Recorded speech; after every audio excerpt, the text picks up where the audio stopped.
Hello one news lovers, आज के top headlines कुछ इस प्रकार है। 1. फ्रांस के नौसेना समूह ने पनडुब्बी प्रौद्योगिकी हस्तांतरण के लिए जर्मनी के थिसेनक्रुप की आलोचना की।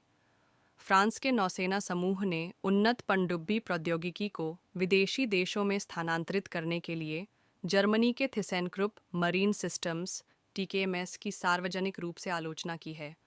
नेवल ग्रुप का तर्क है कि इस तरह की कार्रवाइयां अनजाने में वैश्विक निर्यात बाजार में नए प्रतिस्पर्धियों को बढ़ावा देती हैं, जो संभावित रूप से यूरोपीय पनडुब्बी विक्रेताओं को कमज़ोर करती हैं। 2. कल्याणी ने 2024 में 100 आर्टिलरी सिस्टम का निर्यात किया। Kalyani strategic systems limited (KSSL) ने 2024 में 100 आर्टिलरी सिस्टम का निर्यात किया। 100 तोपें निर्यात करके एक महत्वपूर्ण उपलब्धि हासिल की। यह उपलब्धि रक्षा विनिर्माण में भारत की बढ़ती क्षमता और वैश्विक रक्षा बाजार में इसकी बढ़ती उपस्थिति को रेखांकित करती है। 3. डीआरडीओ भारतीय नौसेना के लिए पिनाका रॉकेट के 75 किलोमीटर ASW संस्करण का परीक्षण करेगा। रक्षा अनुसंधान और विकास संगठन (DRDO) 75 किलोमीटर रेंज वाले Pinaka multi barrel rocket launcher का एक नया संस्करण विकसित कर रहा है, जो नौसेना अनुप्रयोगों के लिए तैयार किया गया है। इस संस्करण का उद्देश्य भारतीय नौसेना की पनडुब्बी-रोधी युद्ध क्षमताओं को बढ़ाना है और 2025 में उड़ान परीक्षण से गुजरने की उम्मीद है।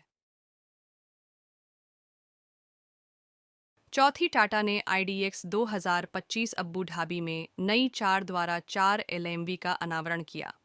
अब्बू धाबी में अंतर्राष्ट्रीय रक्षा प्रदर्शनी IDX 2025 में टाटा एडवांस्ड सिस्टम्स ने अपने light armoured multi role vehicle LMV 4x4 का प्रदर्शन किया और सुरक्षा के लिए डिज़ाइन किया गया नाटो अनुपालक LMV विभिन्न परिचालन आवश्यकताओं के अनुकूल बनाया गया है, जो नवीन रक्षा समाधानों के प्रति टाटा की प्रतिबद्धता को उजागर करता है।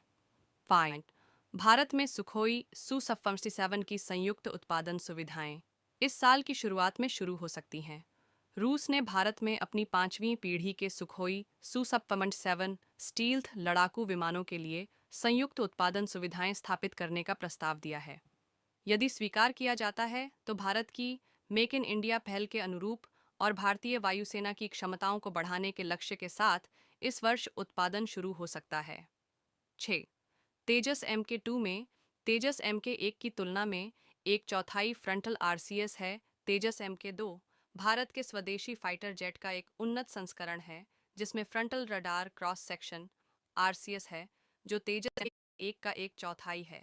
यह महत्वपूर्ण कमी विमान की गुप्त क्षमताओं को बढ़ाती है, जिससे यह दुश्मन के रडार सिस्टम के लिए कम पहचाने जाने योग्य हो जाती है।